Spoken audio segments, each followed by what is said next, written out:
how to fade it out smoothly, I will do what I did here, but the complete opposite. So press Deck A, double clicked it so I can get to its EQ3, press the gain low, and then press the plus sign so I can get the automation line. Now, around here, I would like to keep it full, and I want it to end here, the bass. So here, we can really listen to the bass slowly fading out. Let's listen. Hear how it sounds like it's getting thinner and softer.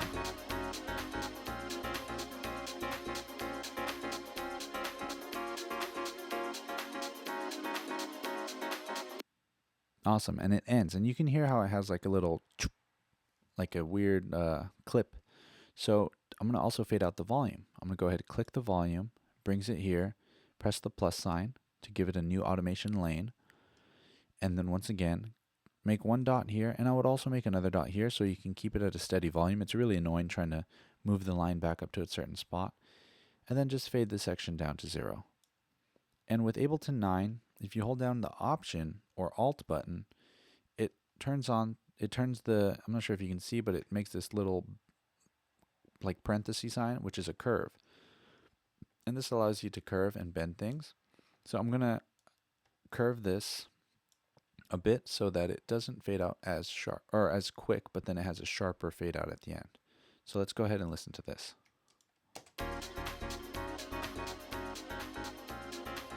It's getting really thin and nice and quiet. And it's gone. So now if we listen to the two together, while this one's fading in with the bass and its volume, and this one's fading out, it should sound pretty cool. So let's go ahead and play it from here. So now this one's fading in. You can't hear it yet, but you'll hear it creep in.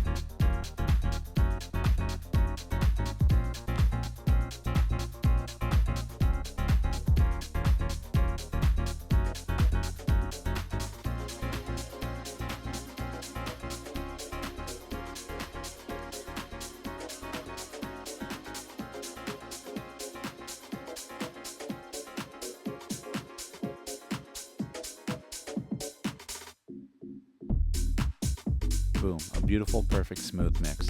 This one is a little quiet prior, so what I'm going to do is go ahead and add a little bit of a curve and push it up so then the volume slowly kind of jumps up a little quicker, or you can just slide this part over and make it be the 3 a little further over here, maybe like there, so that it comes in a bit smoother, or just take this dot and make it a smoother transition.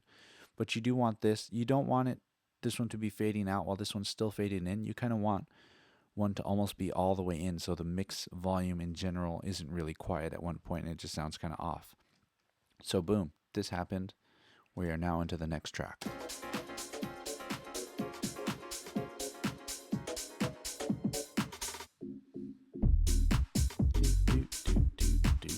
Okay, cool. So that's the Dale Howard track, and here you can see there's another drop.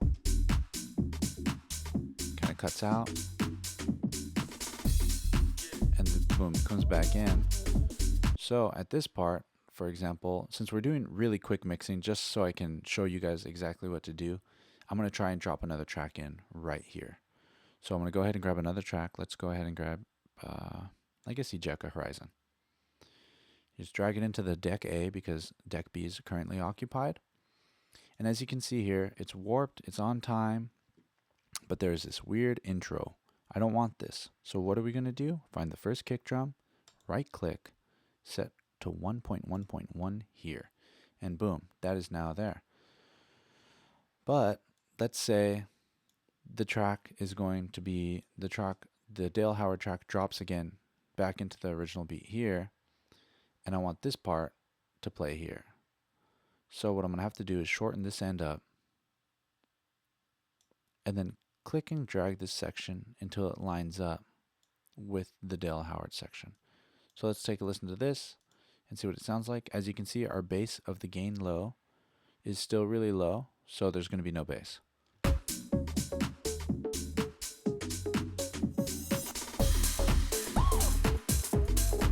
Okay, cool. So they are perfectly on time and on beat. So let's go ahead and start fading this one in really smoothly. I'm going to go ahead and drag this out I guess, to here. And then the track volume, I want the track to be at full volume, maybe by the time it starts doing these little tings. And I also want the bass to be completely full here, so I'm going to go ahead and make another dot and bring it back up to 0 decibels. Nah, that's going to be as close as it's going to get. I'm not going to sit here all day and do this. So let's go ahead, and this volume is now fading back in. I'm going to start it a little, maybe a little louder. That way you can kind of hear it a bit quicker before it fully just completely goes bonkers. And at the same time, I'm going to take the bass of the Dale Howard track and make sure the bass ends right here when the track drops back in. So I'm going to grab my pencil tool.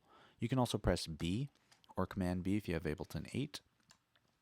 And click this little square segment and bring it all the way down. And then deselect the pencil tool so it goes back to the arrow. And get rid of these dots so it plays at 0 the entire way. And now I want this bass to fade down. I don't want it to just have a sharp cut. I want to make it smooth. Making a mix is all about making it smooth. So I'm going to go ahead and delete this dot. And now the bass fades down here. The volume stays the same, but then this bass replaces this bass. So let's take a listen to this. It might be a little cluttered because I think this kind of clashes with this.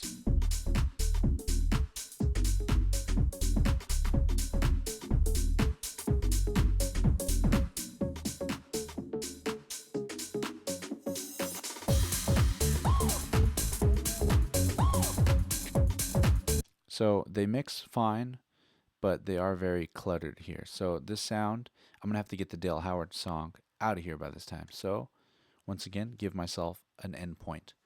Go ahead and press here, Apple E to slice it or cut it, and get rid of that because I do not want it. So by this point, I'm going to want the track volume to be all the way down. So I'm going to make a dot here to make sure it stays at 3. Make a dot maybe from here for when it fades out. And then click in the middle and drag it all the way down to negative infinite. So let's see how this sounds. It might be too sharp of a cut, but let's find out.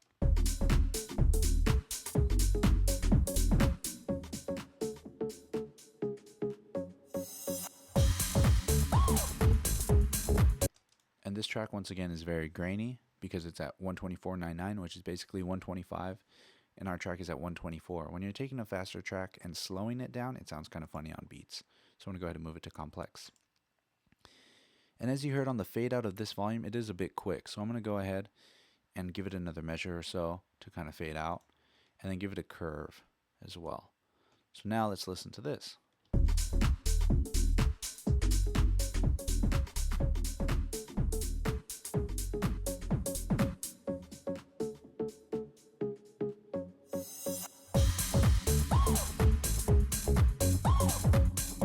Awesome. It works perfect. So now, as you can see, basically what the gist of everything is you put a song here, then you find whatever song you want to mix in, and you find out what point you want it to be fully played, and you make sure that your track volume and the volume of your EQ3 gain low is back up. So this is in full effect, and this one's fading out. Some tracks mix perfectly, and you can even kind of like keep the volume up but take the basses out and let them play together. But in this case of these 3 songs, they didn't go very well together. So I'm gonna have to, we did a different style of mixing where it's more of a sharp cuts out. So this is pretty much it. That's all you need to know. And also, it's not always just the gain that you have to be taking out. You can also mess with taking out the mids to maybe get vocals or pianos out. You can take out the highs to get like hi-hats out. And you can also use the EQ8 to really cut certain frequencies out of your mix. And also, let's go ahead and take a look at our limiter in the master channel. As of right now, it's not doing much because this shows you how much you are actually cutting out. So I'm going to raise the volume until we cut out a little.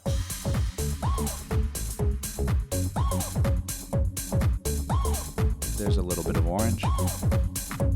So with that being said, a limiter will basically help you bring it back up to line level. So if you're listening to your mix here and you upload it online, you don't have to, so the listener wouldn't have to basically turn up the volume really, really loud. So if they are listening to your very quiet mix and then jump back into iTunes, they might blow their speakers because iTunes line level is very loud, which is set to 0. But other than that, that's all you really need to know for mixing. If you have any questions, feel free to leave me a message or a comment, and I'll try to reply back as soon as I can.